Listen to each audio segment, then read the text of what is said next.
Hey y'all, it's Cooley and I'm back with episode 2 of Hear Me Out podcast. Today I'm here with Reem The Dream. Hey guys, it's your girl Reem The Dream, and we are here at the Hear Me Out podcast. What time it is? So, let's get into it. Reem. Yes. Where did the name Reem The Dream come from? Like, tell the people. So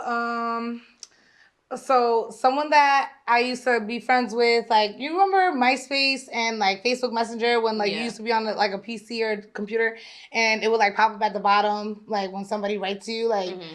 So there was somebody that was constantly trying to talk to me, this boy, and like he was always like finding a way to talk to me like on Facebook Messenger. And like I remember one day I was trying to avoid talking to him. Like I kept like logging off or like making myself like, you know, when you can make it so like you can't tell, nobody can tell when you're online. I don't remember nothing about MySpace. I loved MySpace. I was a fiend, girl. I was obsessed with MySpace, Facebook. So I kept logging out that day and like I had logged on at the end of the night and he still found a way to write me. And when he wrote me, he was just like, Reem The Dream. And it was like, at that time, stuck with you? At that time, everybody called me Reema or Reem something else. Like, you know what I'm saying? Like they had other little nicknames for me.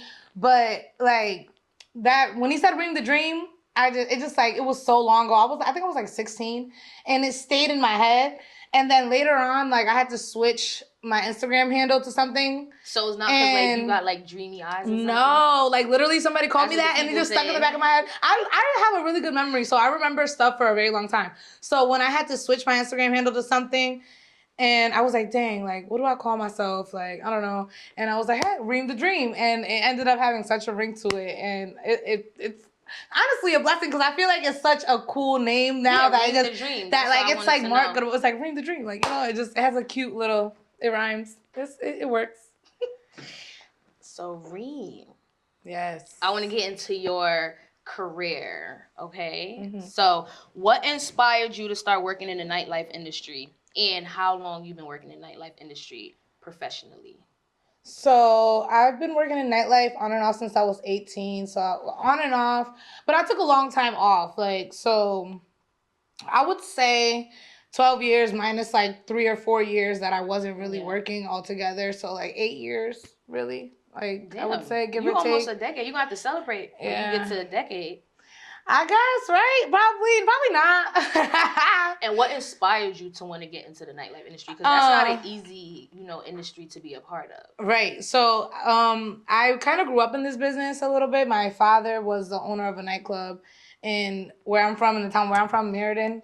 And that wasn't the first club that he owned, but it was the club that he had like attained or bought when I was young. Like I grew up there. That was the one that I grew up in.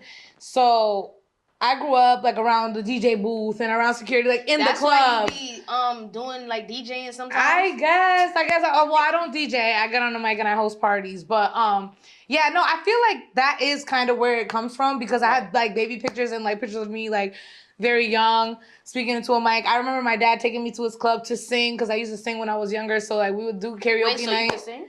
I used to be able to sing. So sing something. I cannot sing, girl. That was a long time ago. You know when you were like a youngin', you could like a little sing note. No, girl, I can't sing. Stop. But no, like my dad used to always. I grew up in a nightclub, really. So when I was growing up and I was babysitting my nieces and nephews, my sisters were bartenders. Like it was just like something that was like kind of like the family business, really. Like so when I came to be like 17, 18, I just naturally started bartending at my dad's nightclub with my sisters and whoever else that was working at the club at the time. And then I stopped when I got pregnant with my son, but eventually, like, as he got a little older, it was, like, on some, like, I have these connections now through different people that I've met. I'm blessed enough. Exactly. I'm blessed enough to know people that can put me in the right position, and I need the you know what I'm saying, the little bit of extra money, so I just kind of naturally got back into it, like. Okay. Mm-hmm. We love that for you. That was like in 2018. So yeah, and ever since then, and now it's 2025. It is, girl. So what do you love about the nightlife? Like, what's one of your favorite things about the nightlife? The money. Money. Well, the money is fast and it's good. The money, but also the people that you meet. Like, I built really good relationships with many DJs in Connecticut. Shout out to Connecticut. So, I know you work for CT and CT Nightlife, but you know I'm from New York, so shout out to New York. Shout out New York. But you worked in New York for nightlife as well. So, which one you like better? Like, how you feel about CT Nightlife, New York Nightlife? Like, what's your thoughts on that? I feel like it's definitely different in the club in New York as far as like I feel like we have our hosts in Connecticut and our DJs are more involved with the crowd. They interact more with the crowd versus in New York it's more just like vibing. The DJ and the host, they're talking on the mic, but it's not as interactive with the crowd. Like it's not like it's more like they're vibing, you know, like people showing off, buying bottles, etc. But doing the same kind of stuff that we do in Connecticut, which is, you know, like that's nightlife culture. That's the club culture. Right. So we're supposed to be doing, but I just feel like that's the element that's different. It's like the DJs in Connecticut, the hosts in Connecticut, I feel like it's more personable, more like interactive, that type of vibe. So who you think got the better nightlife? Be messy. Be messy.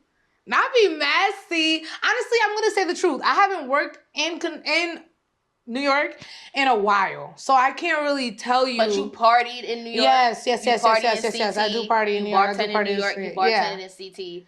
So, I'm gonna say, dang, it's hard because I've had some lit nights in New York where it's been like, dang, it was lit. Like do the right thing. Do the right thing. Excuse me. No, definitely Connecticut. I will say Connecticut because like we have some really dope, but maybe I'm missing. But this is the thing, but you gotta be loyal to. You gotta be loyal. Of course, shout out Connecticut. Like this is what we do. Like you know what I'm saying. Like some people do nightlife because it's like they're in it for the money, and as soon as they find something where they make more money, they're out of it night and they're completely out of it. I believe like I don't really have that option. Like this, like Reem The Dream, who I am, like my likeness is involved in nightlife. Like you know, like, and I'm proud of that. I'm proud of what I've contributed to nightlife thus far in Connecticut. Like that we gotta clock it. So if I've contributed anything, y'all could tell me if I'm wrong. I feel like you contribute. You know, like because it is what it is. Who the hell am I? Like, I feel like you contribute some things. You know, I feel like you're a great host. Because you hosted my event. Reem hosted some of my events before, and one thing about it, I retired, but baby, my events was one of the ones. But you hosted some of my events, not bartending in my events, but because I always wanted you as a host, but you hosted some of my events. Yes, and you a good host. I feel like you got the personality, the face, the vibe. Thank you. So you contribute some things. Yes, I'm very blessed. But you are a female in this dominating industry. Yeah. The nightlife very industry. Male dominated. So I would say, walk us through some of your challenges you faced working in the nightlife industry, but as a female, because I feel like as females, we definitely face a lot of challenges because these different industries, you know, I'm an actor, so these different industries are super, super male dominated. Right. So in your career field, which is nightlife, how you feel about that? Like, what's some challenges you face? I would say that, like, shout out to Connecticut once again. I don't feel like a lot of the men, like, try to, like, assert their dominance in certain ways. I will say, like, as a host, sometimes I'll run into that, where it's, like, sometimes I have, and it's not even just Connecticut DJs or even DJs that I worked from New York that came to Connecticut, like they'll see me come up to host on the mic or something, and they'll be like, "Who are you?" Right. Like, you know, like, but those are people that really don't know me. I have a great relationship with DJs in Connecticut, so for the most part, I don't have to deal with that. But just like, you know, regular stuff between females, I feel like females really are, like, that's when you clash the most. It's like when females feel like it's a competition or, like, you know, things like that. But for the most part, I've been blessed enough to not really have to deal with too many issues. Like, so you've never faced any challenges in the industry. So like, not just hosting, because you don't only host. Like you told the people, you also bartend, right? So I know bartending, you could bartend with a lot of bad You know what I'm saying? And it could be real competitive. So, or you could be so bad, a man try to hit on you. You know what I'm saying? Yes, for sure. And you turning him down, and now he disrespect you. So you don't got no challenges. No, of course, as someone that's attractive, some female in the nightlife, you do come across people that act like they want to book you for an event or act like they want to speak to you about an event. That is actually, that is one big issue I've had, like, with like people that fake like they want to book you for an event or book you for an event, but they really just want to get your phone number, and now they're using your phone number in a way that's like inappropriate and like irrelevant. So I cannot provide you with the services that you're looking for. You know, like. So how do you like overcome these challenges? Because it's hard being a bad bitch in the industry. Right. In any industry. Right. I think just with grace, you know, being polite. Okay. I think using the manners that my parents taught me. And like I think I'm pretty good at like blocking stuff that, like, if I don't want to see it or hear it, or if I don't want to know you exist, like, it's very easy for me to just block it off. So I think that's how I deal with it, is just like ignoring it. Like, if something doesn't make me feel good, I'm pretty good at like just ignoring that. And like that's probably why I feel like I'm trying to think of like negative experiences that I've had in nightlife. And I can't really like think of any that I thought were that serious. Like, you know, like, you know, keep your guard up, make sure you just hit your job. Yes, I do my job. I for the most part, I think y'all take notes. You know, because listen, keep your guard up and mind your business. You should be all right. I think there's that way in any job though, right? Like, these people are not your friends. These people are like, don't get me wrong, like, and this is not to the people that are my friends, and like, I have very good friends and very good relationships that I'm so proud of building, like, and I love them to death. People that are my family that I met in CT nightlife, like, and even in New York nightlife, like anywhere that I worked, I think I've met pretty like dope people, and I'm like very grateful for them. But like that, any issue that I did have, it's just like I'll let that roll off my back, because, you know, like, I get a lot of support and I get a lot of love. So and that's what it's about. Like, I would much rather focus on the people that do support me, that do show me love, that do treat me well, and do appreciate me. And so I don't even think about the bad stuff. Like, you know what I'm saying? Like, it's a part of it. And you've worked at a lot of different events, right? So, like, what's one of the highest level events you've worked at?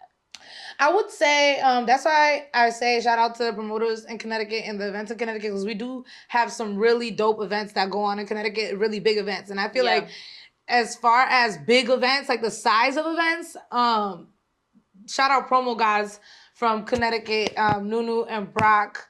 They have put me on to like the biggest events that I've worked. Like, they put on the events like the Whiteout at the Canal Boathouse in New Haven, and that was a pretty big event. I'm sure it was like thousands of people. There's other All Black Experience that they throw every year too. That's another huge event that I'm blessed enough to work through the relationships that I've built in nightlife. So like, those are the big events, the bigger events that I work usually. I was trying to think of like what a high profile event would be to me, and I think that would be one. Like, I feel like to other people it would be the events that involve celebrities, and like I've worked a lot of events like that. So like, what's some of the events you worked with celebrities? So like, just or with celebrities, you know, like, like we said, it's been so long, so it's like some of these people aren't even like I like celebrities anymore. Yeah, like Pop Smoke. No, like a lot of people like Pop Smoke. R.I.P. Pop. R.I.P. Pop Smoke. Why did y'all get rid of him? R.I.P. PNB Rock.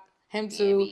Moneybag Yo. These are all Lotus Sounds days. Like, this is like a long time ago. But like, I've worked with so many shows. Like, you know, like Dirk, Free Dirk. He gotta come out. I don't care how many times I've seen Dirk. I love Dirk. Yo.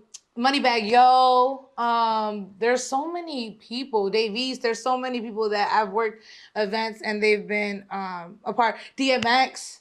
I was at a DMX. Oh, you was outside. He has a really like surprising fan base. There's a lot of white people that came out for DMX.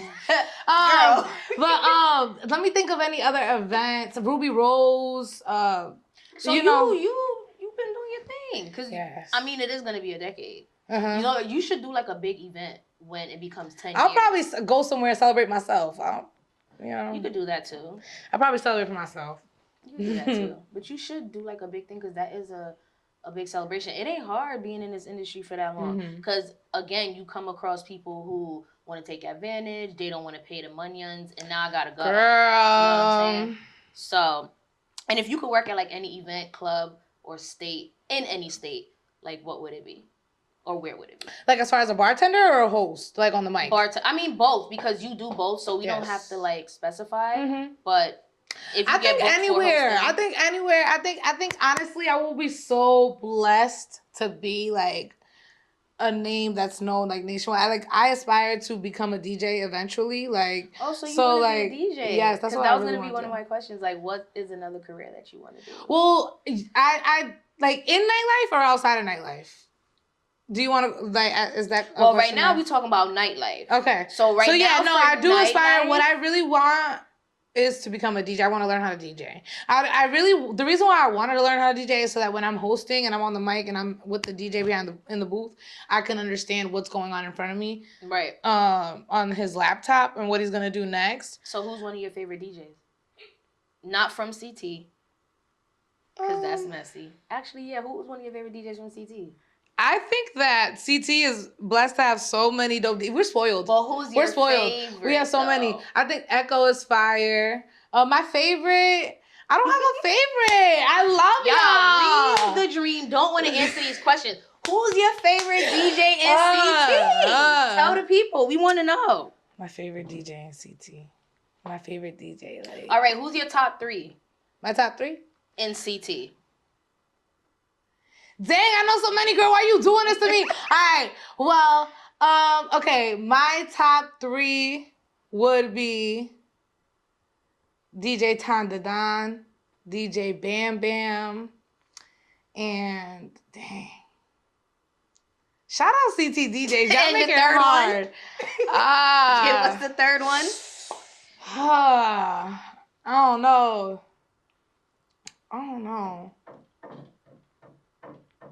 Perfect. Okay. Perfect been around for a little minute. Perfect. Love Perfect. Shout out Perfect. But yeah, shout out all the DJs in Connecticut. Like I said, I feel like we're spoiled. We have a lot of talented DJs in Connecticut. I feel like there's a lot of talent in CT overall, though. Mm-hmm. I agree. So how do you balance, because you told us earlier, you're a parent. Mm-hmm. You have a son. Yes, my baby is 10. Shout out Owen. So how do you balance parenting with the demands of nightlife? Because, nightlife require you to be outside in the night. Right. A lot to make money. So how you balance that? I think that I do a pretty good job of being transparent with my son. And, telling him, when I'm going to get on the mic or whatever, he knows what I do. And just letting him, no, I have to go to work or, this is what I have to do. And my son is old enough to understand now that, it's time for mommy to go to work. Mommy has to go to work. He likes things just like his mom likes things. So, these kids is expensive. He likes things just like I like things. So I think that he understands that I have to go to work. And I think that he's proud of his mom. For the most part, I would hope. I pray. But other than that, balancing it. Yeah, you are a great mom. Balancing the two. Thank you so much. Thank you. You're a great mom. Thank you. I appreciate that. Are you a single mom? Yes, I am. Well, I mean, shout out, baby. We gonna shout out to the shout out to the single moms. Shout out to single moms. Yes. But you're a single mom, right? So how do you manage being a single mother? Taking care of your son, he does football. I see all that stuff that he got going on, and work in nightlife. Because again, you got people who just work 9 to 5 during the day. Son could go to after school, daughter could go to after school. Yeah. But you're working in the nighttime, which requires you to leave and be back 2, 3, 4 o'clock in the morning. Sometimes you gotta travel. So walk us through that. How do you manage that? So I'm blessed enough to still, even though his grandma on his father's side, and his father is still in his life in the sense that he will go to his father's house and go to his grandma's house. That's one form of support that I do have from his father's family, is that he visits them a lot, and so that helps a lot. I have my family as a support system as well. I don't have a big family, but in Connecticut, I have my little bit of support system, so I wouldn't be able to do it without them either. I really wouldn't be able to, and that's what makes it that much easier. But other than that, I would say, because there are times that I don't have that support, right? I feel like any type, and if you're blessed enough to have a support system 24/7, God bless you, but that's not everyone. Tell so me like about it. in the moments in which I don't have the support that you just gotta thug it out. You gotta do what you gotta do. You gotta find a babysitter. You gotta pay and make sure that I just make sure that my son is straight. I think that me prioritizing his needs and thinking dang, I gotta make sure I make him bring him to practice, bring him to his game, make sure that he has fun. Yeah, because you do be doing everything. Yeah, you do it. You get it done. I think that as long as there's a will, there's a way. I feel like the will of a mother is so strong. Like, yes, it's hard, but I mean, I've been doing it for 10 years, and it's like. So do you want more kids? Absolutely not. So if you get you a good man, this man want to get married, and this man want a baby, you not gonna give this man a baby? No, that's one of the things that I was gonna say about when you said what is one of the big struggles that you have when it comes to working nightlife. I think that is dating. It's the misconception that females that work in nightlife or bartenders are promiscuous, and cannot be faithful to a man because of the fact that they work in nightlife, or they can't be a wife, or they can't be wife material. Affects your dating life? Of course. So Reem, but it's at the end of the day, I truly believe in God's plan. So I know that the person that He has put in place for me in life, and the person that is gonna love me for who I am.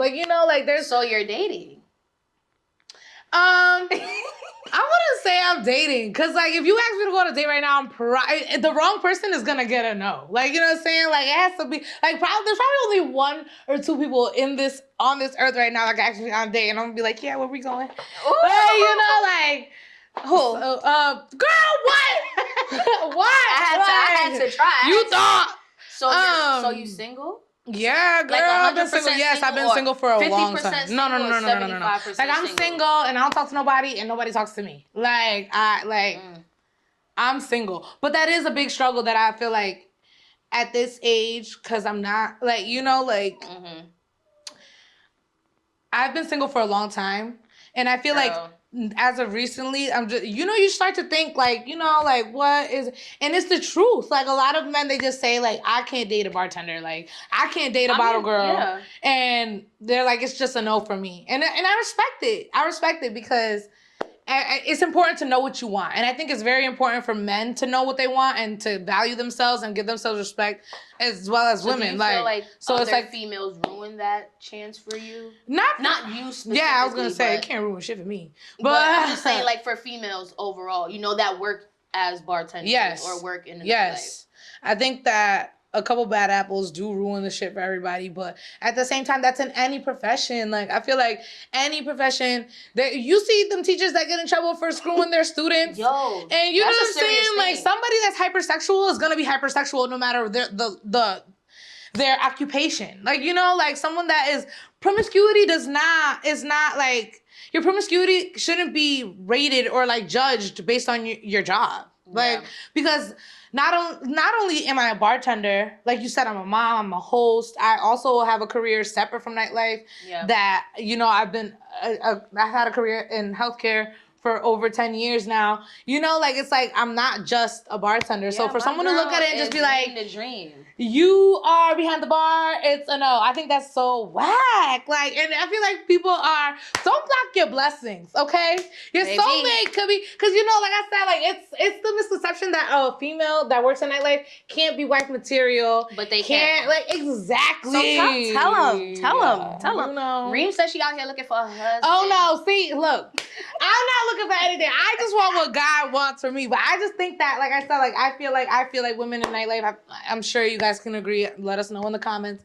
But I do agree with that though. But I think that.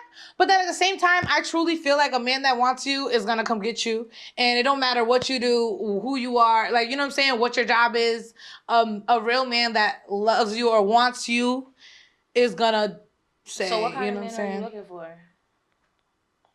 I don't know, girl. Because do you have a type? I don't know, girl, because the people that I am attracted to are like clearly in the past, like, you know, like my type ain't it. Like, you know what I'm saying? Like clearly. I don't know your type. So I just gotta go because when I met you were single. And I'm still. And still. Like, but I do want to ask a question back to bartending real quick because I think this is a thing. So I know bartenders, bottle girls, I feel like it's a thing where they being like forced, or not really forced, but manipulated, that they have to get their body done. And you a natural girly. Yeah. For the people that don't know, my girl's a natural girly. And I love girls that get their body done. I don't got nothing against that. I'm just saying. But do you think that that's a thing in the nightlife world? I feel like when you're working in places that are predominantly like places that hire more of a BBL type of look in a woman, like, you know, like it does apply a certain amount of pressure to females. I feel like for myself, I've never felt that pressure. Like I can't say I've never felt that pressure, but I've never felt it from my job. Like I like, you know, like I never felt like I needed to get a BBL or get my body done to like get a better booking or to get a different job. I know that is something that could probably help. That's the thing. That could help for sure, but I know natural girlies that are getting jobs as starlets. Like, you know, shout out my girls that are natural girlies still getting booked at these high profile events. I've seen girls that have had, like I've worked in different states and different clubs where I've seen girls that had their boobs done, their lips done, their body done, lipo, like 613 wig, like, you know, like looking amazing, teeth done, everything, and they did not want her to serve them. Like, you know, like, so it's like, I feel like confidence is key. I feel like self-confidence. And is that what makes a good bartender or I feel like it. I honestly, yes, of course you have to have a certain look. Of course you have to have, you know, but I feel like confidence, it contributes to your look. I feel like you like knowing that you should be somewhere. Like, I feel like you could tell when you go into the club and you see a bottle girl or a bartender that feels uncomfortable, or a girl that feels uncomfortable, that doesn't feel as confident as the next girl, you can tell the difference. Yeah. So I feel like that's a huge part of your look as well, and a huge part of working in nightlife is having the self-confidence to go up to somebody, or when somebody comes up to your bar or your area, and for you to greet them, and for you to be like, hey, what are you doing tonight? Is it your birthday? Whose birthday is it tonight? Do you want a bottle? XYZ. And I feel like that plays into it as well. Like, it contributes to your look, but, you know, like, the look is definitely a part of it. But as far as, like, getting your body done and stuff, I feel like that comes more, like I said, like, when you're in Connecticut, like, we have a lot of natural girlies that work, and I feel like we have a good mix of both. We have a good mix of both. Yes, beautiful. Shout out Connecticut. We have a lot of beautiful women, like, and I feel like we have a good mix. So I feel like girls probably really don't feel that way in Connecticut, but I feel like when they expand and they go to maybe Miami, Jersey, New York, they probably feel like, okay, like, I kind of gotta, let me get my lips done, or let me get my body done. Like, you know, like, I feel like they feel like they have to do that because that's what is seen more in those scenes. Like, you know, like, and so they want to be more likable, and I can't blame them, you know. I get that. Well, I'm happy that, you know, you're comfortable in your own space. Yes. I think it's important to be strong-minded. Yeah. Like, you need to be strong-minded in any. Yes. You gotta be strong-minded in life. Period. But important. I do want to switch gears a little bit. Let's do it. And I know you've been through a traumatic accident, and everyone does not know about that. So do you feel comfortable talking about that? Sure. Okay, so just like tell us about your experience, and how did it impact you personally, and how did it impact you professionally as far as your career? So, I got into my car accident in the summer of 2022, and I got into it after I was leaving a booking, and like, I used to drink a lot at my bookings. You know, when you're booked as a host or a host or a DJ. I'm not a DJ, obviously, but when I used to host, we gonna manifest it. We are gonna manifest it. But yeah. So working as a host, they would give me whatever I wanted, right? Like, you know, drinks, whatever, hookah, and so I was drinking all night at my booking, and it was in Waterbury, and I was going to another club in Waterbury. Shout out Lit. They're closed now, but I miss Lit. So I was going to Lit in Waterbury, and I forgot what his name is. It was this artist that was there. Yeah. And I wanted to see him. Like, I wanted to see the song that he had was popping. I forgot what song. Who is it? I forgot his name. But anyway, long story short, I was going to Lit after because I was trying to rush to go, like, see the performance. But by the time I got there, it was, like, the end of the night, kind of. Yeah. So I got on the mic there at Lit, and then I stayed at Lit. And when I had left Lit, I was just drunk, like, to put it, like, simply. And I live close. I live like 12 minutes away. Yeah. And I got into an accident on the highway. I smacked into a cement wall. Like, and so, like, I broke my jaw in 3 places. I essentially, like, broke my face in half. Like, but, yeah, I broke my jaw here, here, and here. And, yeah, so as far as, like, my personal life, like, that summer, because it happened in the beginning of the summer. Yeah. So, like, it put me in a position where I couldn't, obviously, when I had my jaw wired shut. So, you can't smoke or drink anything like that while you're recovering with your jaw wired shut. So, it put me in a position to not depend on anything but God and my son.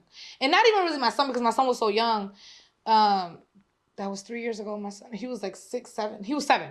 Yeah. And it was like just me and him in my house that whole summer, and just like, you know, like I couldn't even eat, obviously, because my jaw was wired shut. So like, I was eating through a straw. Okay, yeah. Yeah, so that's the only way that I ate was like. For the entire summer? Well, for 6 weeks. 6 weeks. 7 weeks. So like basically, because the accident happened in the middle of June. So like, you know, like it carried on to like the middle of August. So basically the whole summer.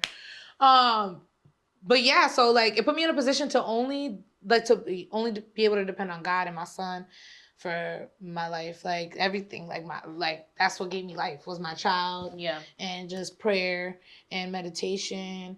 And it put me in touch with myself, like spiritually. I feel like everybody that knows me knows like I can't talk to you for longer than like 5 minutes without saying like God or like mentioning a blessing or something, you know, like, and it just, I smile now thinking about the time, even though it was such a hard time in my life. Yeah. Like it was like one of the hardest, probably the hardest time in my life. I smile now thinking about it because I wouldn't be the person that I am if I didn't go through that. Yeah. Professionally, I feel like it affected me in the sense where, I don't know if it affected me professionally in the sense. Well, what it did to me that summer, in the moment, I didn't really want to hear music because I missed being on the mic so much. Like, that was what I missed. I didn't really miss bartending or, like, you know, outside too much. It really was my passion because, like, that's really what I found a passion in, is speaking on the mic. Like, it really, like, took a toll on me in that sense where I was like, damn, like, I can't even do what I want. I can't even speak. Like, you know. So like, did the accident like kill your confidence or anything? Like walk us through the process of you having to like build yourself back up to get back outside. Because I feel like not being, you know, that happened. Mm-hmm. You gotta obviously, you're, you know, still beautiful, and thank God that you're. I like my new face better. Yo, honestly, serious. But no, seriously, because that's a very. Like, you are blessed, girl. Amen. So that's God a very so traumatic, good and faithful. You God know, so accident. So some people can't just like. You would never know anything happened to you because 1, you don't look like anything happened, and then 2, you still have that bubbly personality. You're still confident. So was there ever a time where you felt like super down, or you felt like you were going into depression? Yes, girl. Like walk us through that process of becoming bad bitch Reem the Dream again, to get back into the nightlife like nothing happened, you know? I cannot thank God enough. Like, if it wasn't for God, like, that's the only explanation. There's the only explanation. I used to be, like, literally, when my face was, like, the size of, like, a cantaloupe, like a melon. Yeah. Like, it was huge. And it stayed that way, like, it took, like, a whole year for, like, the swelling in my face and all that stuff to really go down. But, like, in the moment, like, yo, like, it was so hard, like, I used to sit, especially as someone like I've been modeling and I've been doing music videos and I've been in nightlife for a long time. Like, so as someone, I feel like God wanted me to hear a message or learn a lesson. And I feel like he was like, I'm going to teach you in a way that you can only like, you're only gonna understand. And your face is how you make money. Like your face is like my face is still like, you know, like a known face. Like I said, getting my bookings in music videos, modeling, I've been blessed enough to make money off of my likeness and my face and my appearance. So to have that shattered, literally shattered, and I did it to myself, it's like different and it's like easier when you could blame it on somebody else. Like, you know, like you could point the finger at somebody else and say, you did this to me, but I did that to me. Like, I did that. You know, like, so for me to, like, there was times where I just used to sit in front of the mirror, literally, like, my son is my witness. And I would just sit in front of the mirror and just cry. Like, and just sob and just be like, oh my God, like, I'm never gonna look the way, like, whew, girl. Okay. But yeah, like I just knew that I would never. And thank God that I don't look the same because, like I said, I like my new face better. But it so thank God. You, so stop yes, like so thank God that I don't look the same, right? Because like who the fuck? That's what life is. Like it took for that to happen and for so many other things to happen because I have been through a lot of other traumatic things under the influence of alcohol. Yeah. But the car accident is just the most known about thing, and it's the most like widely accepted topic to talk about. Yeah. So it's the one thing that comes up the most in public and around other people and with other people.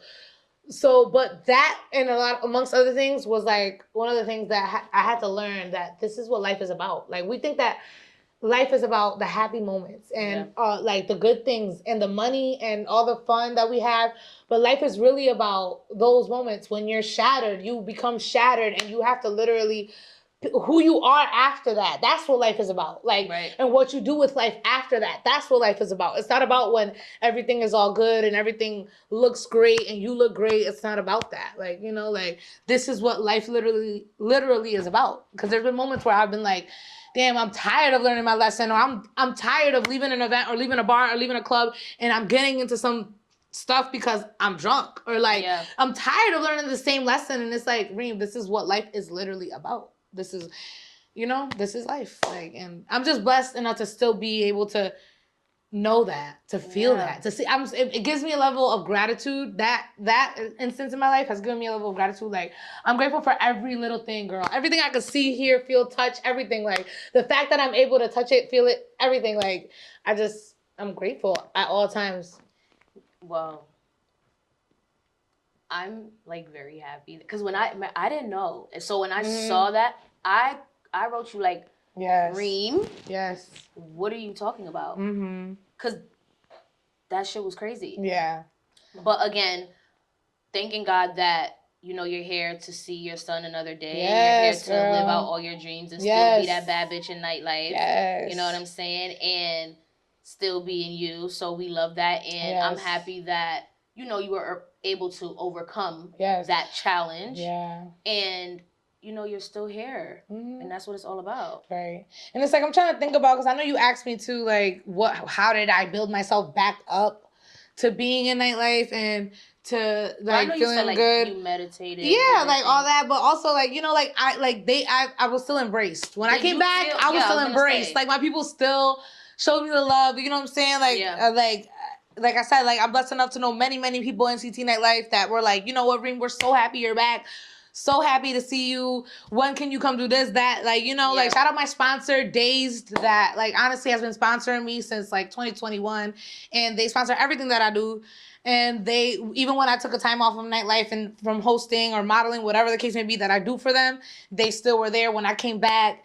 And, you know, like that helped a lot to have the support and have my people still like, you know, like, it's okay, Reem. Like, you know, we love you and we want you back. And it's like, thank you. I'm here. Please. Well, Reem, we're getting close to the end of the interview now. Mm-hmm. And well, I was gonna ask you, like, is there any other career that you're interested in? But you already told me that DJing. Yeah. So I'm not really gonna ask that. Yeah, but it's like I do as far as like other. But I'm in school as well. I want to be a rad You're tech. in school right now? Yes, I took the semester off, which I'm very sad about. But I'll be back in January. I'm in school too.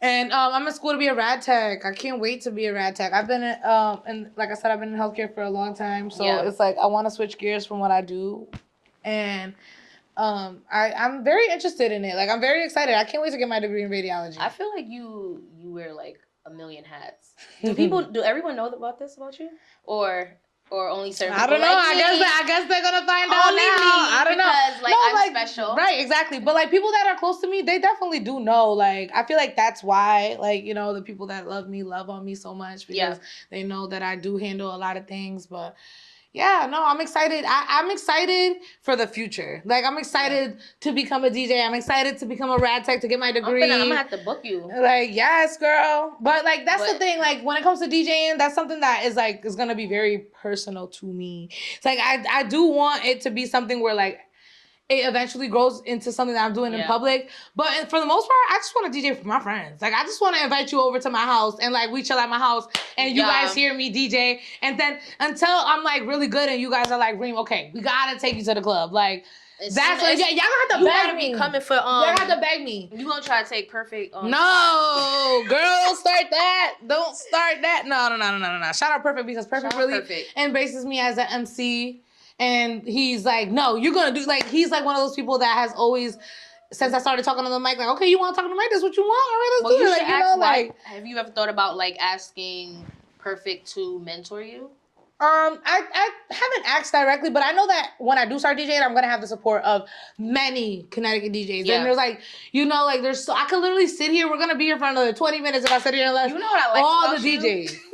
Y'all, one thing Reem gonna do, she not gonna be messy. She gonna keep saying, shout out to all. Yeah. We have a lot of not DJs. The media training. No, you got good media training. Yo, I'm over here. I'm trying to get. You trying to get. But you're not trying to let me. I'm talking about it. No, girl. No, because like I said, like I just feel like we're spoiled. We have there's so many to choose from. Like, how do you sit there and be like, oh, this like I can't choose like when I'm so fond of all the DJs that I've come in contact with from Connecticut.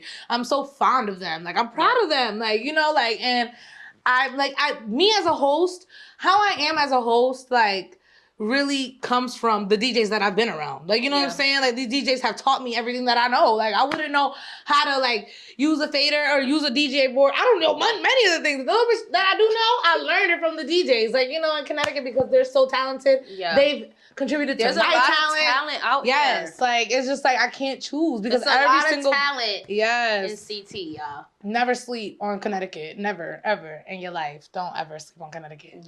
Y'all heard Not it when it comes to Reem. nothing, okay? So, do you have a question for me? What made you want to start a podcast, girl? Because, like you talk about me wearing a lot of different hats, but I know you wear a lot of different hats. You're a mother to a national gymnast, like a champion, you know? Like, you are an actress. I am. Actress. Yeah. Like, Cooley the actress, Cooley the model, Cooley the baddie. So, like, what made you start? Because this, to me, was like, okay, girl. You rocking and rolling. Like, I'm gonna support you in whatever you do, but I just feel like you support me a lot. Of course, boo. Sister, girl, my sister. Yeah, and me and Reem like dynamic duo. Stop playing. I don't know if we're supposed to say that because, like, you know, supposed to be like, oh, somebody. Like, supposed to say we're strangers. We don't know each other at all.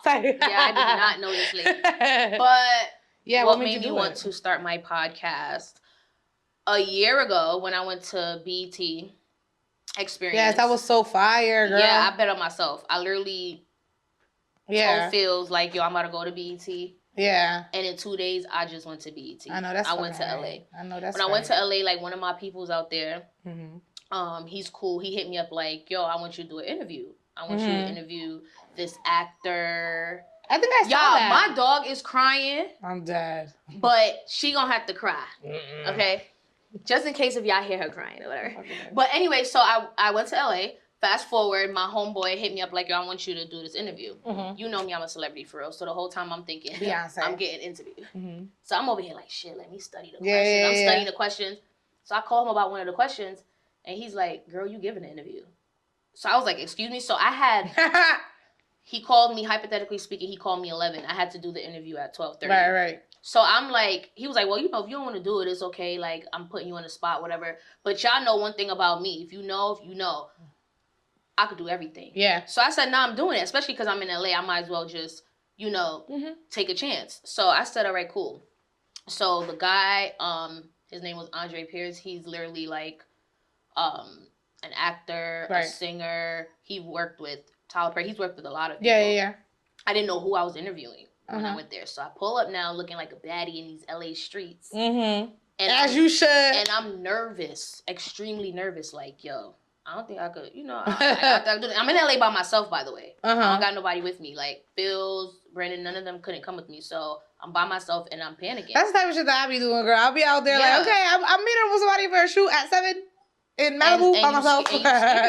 So I pull up now. I got the questions on my phone. Yeah. I'm like, all right, cool. He's like, yo, this interview's going to be for BET. What? What do you mean?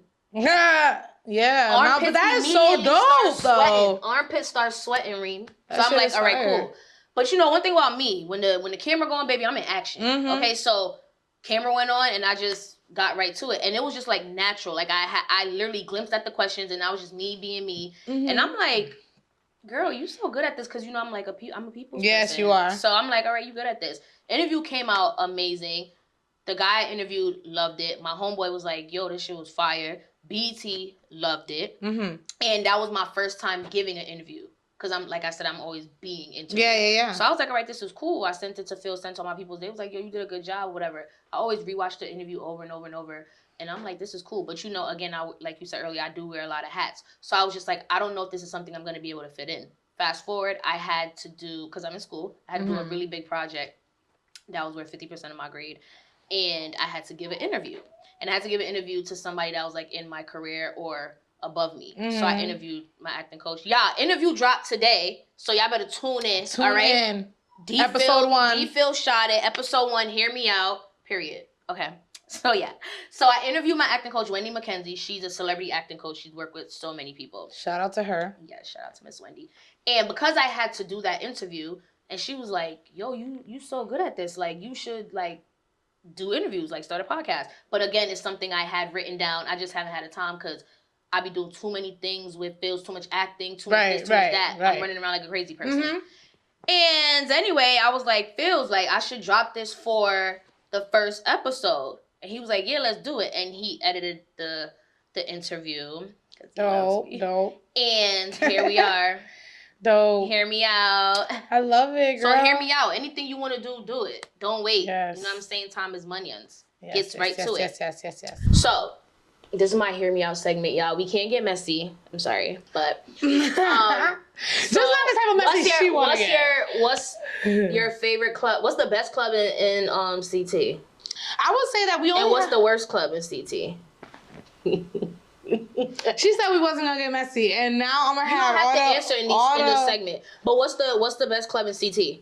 Your preference, your opinion. No, I really only feel like there's only 2 real or like a few real nightclubs in Connecticut. I feel like the only nightclubs in Connecticut that we have are in the city, in the Spot, and Exit. And so, what's your faves? I mean, actually, which one? That's my top 3. Those are my top 3 nightclubs in Connecticut. Like in no particular order. Is that the only 3? Yeah. So which one is the best, in your opinion? Are we talking about like the vibe or like the look? Yeah. Because like these.